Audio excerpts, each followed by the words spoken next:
ভয়ঙ্কর বিপদের দিন আসছে, সকলের চিন্তা করা দরকার।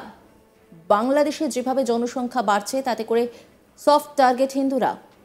বাংলাদেশের প্রমোটাররা মৌলবাদীদের সাহায্য নিয়ে নরম মাটি সেখানটা দখল করবে। তার জন্য হিন্দুদের বাড়ি আরও লুট হবে, হিন্দুদের জমি জায়গা থেকে তাদেরকে সরিয়ে দেওয়া হবে। বাংলাদেশের সংখ্যাগুরু মুসলিমরা বাংলায় হিন্দুদের জমি দখল করার প্ল্যান রেডি করে ফেলেছে। আর গোপন সেই ষড়যন্ত্র ফাঁস করে দিলেন বাংলারই এক নেতা। বাংলাদেশে হিন্দু বিদ্বেষী মনোভাব দিনের পর দিন বাড়ছে, সেখানে ইসকনের সাধু সন্ন্যাসীরাও মৌলবাদীদের অত্যাচারের শিকার হচ্ছেন। এই অবস্থায় সিঁদুরে মেঘ দেখছে কংগ্রেস নেতা অধীর চৌধুরী। তিনি সাংবাদিকদের মুখোমুখি হয়ে বলেন, ভয়ঙ্কর বিপদের দিন আসছে, সকলের চিন্তা করা দরকার। বাংলাদেশে যেভাবে জনসংখ্যা বাড়ছে তাতে করে সফট টার্গেট হিন্দুরা। এখানে যেমন তৃণমূলের সাহায্য নিয়ে লোকের জমি দখল করে, বাংলাদেশের প্রমোটাররা মৌলবাদীদের সাহায্য নিয়ে যেখানে নরম মাটি সেখানটা দখল করবে। তার জন্য হিন্দুদের বাড়ি আরও লুট হবে, হিন্দুদের জমি জায়গা থেকে তাদেরকে সরিয়ে দেওয়া হবে। বাংলাদেশের এমনিতেই জনসংখ্যা খুব বেশি, তাই তারা চেষ্টা করবে আরও জমি দখল করতে। বাংলাদেশের প্রমোটারদের কাছে হিন্দুদের জমি সফট টার্গেট। অধীর চৌধুরী তিনি ঠিক কি বলেছেন শোনাব আপনাদের। পশ্চিমবঙ্গের সাম্প্রদায়িক সম্প্রীতি আমাদের আগামী দিনে বাঁচাবে, না তো আজ বাংলাদেশে দেখছেন আগামী দিনে পশ্চিমবঙ্গেও তাই হবে। পশ্চিমবঙ্গে বাঁচানোর একটাই রাস্তা, সাম্প্রদায়িক রাজনীতি থেকে সরে আসুন।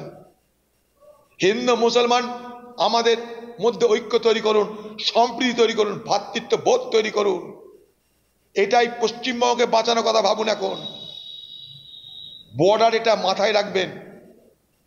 ভয়ঙ্কর বিপদের দিন আসছে।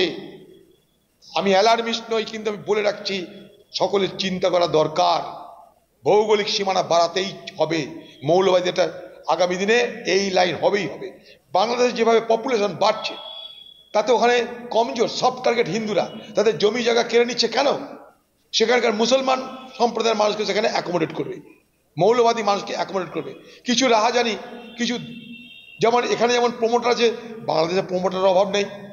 এখানকার যেমন প্রমোটাররা তৃণমূলের সাহায্য নিয়ে লোকের জমি দখল করে, বাংলাদেশের প্রমোটার আজকে মৌলবাদীদের সাহায্য নিয়ে এইভাবেই সফট টার্গেট, যেখানে নরম মাটি সেগুলোকে দখল করবে। তার জন্য হিন্দুদের বাড়িঘর আরো বেশি লুট হবে, হিন্দুদের জমি জায়গা থেকে আরো তাদেরকে ডিসপজেস করা হবে, সরিয়ে দেওয়া হবে। কারণটা একটাই, পপুলেশন বাংলাদেশে প্রচন্ড, ডেন্সিটি পপুলেশন কোয়াইট হাই। সেই জন্য তারা চেষ্টা করবে আরো জমি দখল করতে। এখানে যেমন জমি দখল করে কারা? তৃণমূলের মাফিয়ারা। কি করে? কোথায় বুড়ো মানুষ, কোথায় গরিব মানুষ, কোথায় ঝামেলায় পড়েছে, ফটাফট জমি দখল করো। এগুলো সফট টার্গেট। বাংলাদেশের প্রমোটারদের কাছে হিন্দুদের জমি জায়গা সফট টার্গেট, তাই লুট হচ্ছে জমি জায়গা আরো বেশি করে। একই সঙ্গে তিনি বলেন, এই বাংলাদেশ ভারতের জন্য বড় চিন্তার কারণ। আমরা পার্লামেন্টে অনেকবার বলেছি, এই বাংলাদেশ আগামী দিনে ভয়ঙ্কর বিপদের কারণ হয়ে দাঁড়াবে। ভারত ও রাজ্যের সরকার এই নিয়ে রাজনীতি না করে মিলেমিশে ভাবুন। মানুষ সমাজ না থাকলে রাজনীতি থাকবে না। আগামী দিনে ওরা বাংলাদেশের সীমানা বাড়াতে চাইবে, এতে করে তারা মুর্শিদাবাদ মালদা দাবি করবে। আমরা তখন কি করব? আমার কথা মিলিয়ে নেবেন। আগামী দিনে বলতে পারে মুর্শিদাবাদের 70% মুসলিম, তাই এটা বাংলাদেশের অংশ। আগামী দিনে দিনাজপুর মালদা ডিমান্ড করবে বাংলাদেশ। এই দাবি আসবেই আসবে। আজকে যেমন নর্থ ইস্টের ডিমান্ড করছে, তেমনি অন্য যুক্তিতে বাংলাদেশ এটাকে দাবি করবে।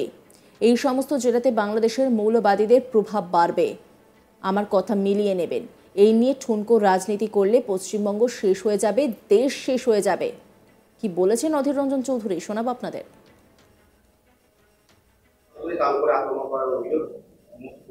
আমি আবার বলছি, এই বাংলাদেশের আজকের যে সরকার, তাদের উপরে আন্তর্জাতিক চাপ সৃষ্টি করা হোক, প্রচন্ড চাপ সৃষ্টি করা তাদের উপরে। এটা একটা ঘৃণ্য চক্রান্ত চলছে ভারতবর্ষের বিরুদ্ধে, এবং সেই ঘৃণ্য চক্রান্তে বাংলাদেশের মৌলবাদ, পাকিস্তান এবং চীন সঙ্গে আছে। এটা দেখতেন হয়তো এইটুকু জায়গা, একটা চিন্ময় কৃষ্ণদাস, ওগুলো কিছু না, ওগুলো সিম্বলিক। এই বাংলাদেশ ভারতবর্ষের জন্য বড় বিপদের কারণ। অনেক আগে বলেছি, আজও বলছি, আমরা পার্লামেন্টেও কতবার বলেছি, ভারতবর্ষের জন্য এই বাংলাদেশ আগামী দিনে ভয়ঙ্কর ভয়ঙ্কর ভয়ঙ্কর বিপদের কারণ হয়ে দাঁড়াবে। ভারতবর্ষের সরকার, রাজ্যের সরকার রাজনীতি না করে মিলে মিশে ভাবুন। মানুষ না থাকলে রাজনীতি থাকবে না, সমাজ না থাকলে রাজনীতি থাকবে না। আগামী দিনে ওরা চাইবে এক্সটেন্ডেড বাংলাদেশ। একটা জার্মানির শব্দ হচ্ছে লেবেনশ্রাম, অর্থাৎ বাংলাদেশের ভূগোল বাড়াতে চাইবে, যেমন আজকে Israel, Palestine, West bank, Golan Heights, এখন আরো ভেতরে ঢুকতে চাইছে, ভূগোল বাড়াতে চাইছে, ভূগোলের এলাকা বাড়াতে চাইছে। ঠিক আগামী দিনে বাংলাদেশ এই কাজটা করবে, তাদের ভূগোল বাড়াতে চাইবে। তাতে মুর্শিদাবাদকে দাবি করবে, তারা মালদাকে দাবি করবে, মিলিয়ে নেবে। এগুলো আমার কথা। এটা হচ্ছে লেবেনশ্রাম, একটা জার্মানির টার্ম আছে। অর্থাৎ তুমি তোমার ভৌগোলিক আকার আয়তন বাড়াও। আগামী দিনে এরকম বলতে পারে যে মুর্শিদাবাদে 70% মুসলমান আওয়াজ উঠাচ্ছে, অতএব এটা এক্সটেন্ডেড বাংলাদেশ। কারণ যখন স্বাধীন হয়েছিল ভারত পাকিস্তান, দুদিন পর মুর্শিদাবাদ স্বাধীন হয়েছিল। মালদা, দিনাজপুর ডিমান্ড করবে বাংলাদেশ আগামী দিনে। এগুলো হচ্ছে এক্সটেন্ডেড বাংলাদেশ, অতিরিক্ত অংশ বাংলাদেশের। এই ডিমান্ড আসবেই আসবে।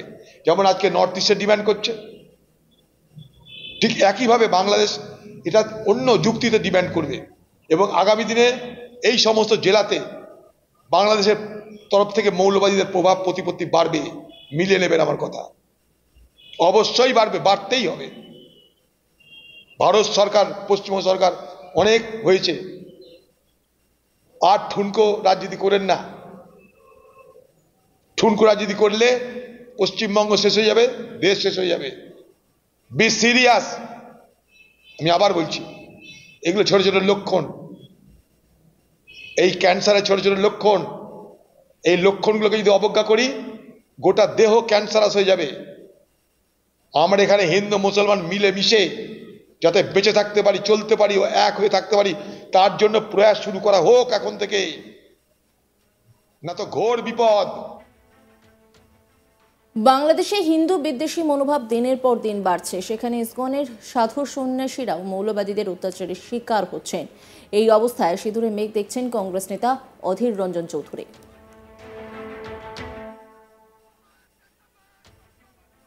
নজর রাখুন আজ তাক বাংলার ইউটিউব স্ট্রিমিংয়ে।